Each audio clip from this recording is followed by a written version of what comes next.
Ajakirja Jooksja uus number on ilmunud, kaanepersoonide kõik kindlasti tunnete, Kelly Sildaru, kes räägib siis selles jooksjas kõigest positiivsest, mis tema ümber seoses spordiga on toimunud, suusatamisest, muudest spordialadest, oma tulevikuplaanidest ja sellest, kuidas nii-öelda mõnusat talve nautida.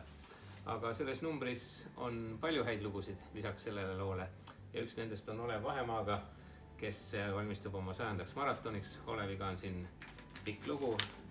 Saate jooksjat soetades selle läbi lugeda.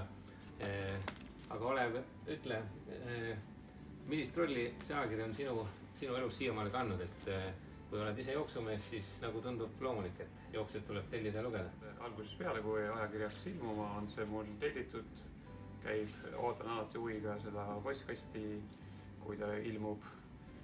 Mis lugu ta mulle on andnud? No siit on ju palju, on persoonilugusid, on treeningkavasi, siit saab palju inspiratsiooni. Kui sa nüüd vaatad oma järgmist 2 kuud, et kas eelkõige tugevalt treenida või nii-öelda vaadata juba valmis võistlusi, kuidas su elu nüüd siit edasi läheb?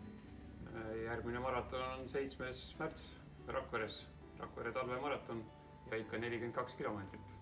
Kuidas üldse talvel nagu maratoni joosta on? Et sa oled siin teisigi jooksnud ja ka treeningutel pikki distantse läbinud, et kuidas see sulle tundub, et ei ole midagi ületamatut? Mitte midagi ületamatut, ainult et suuski ei ole. No nii, Oleviga siis kohtume selle jooksja kaante vahel ja kindlasti edaspidi ka ja nagu öeldud, et kui Rapla-Selveri suurjooksul järgmine aasta maraton kavas on, siis Olev on sul stardinumbriga 1, nii et jälgime olukorda ja hoiame ühendust. See oleks suur au.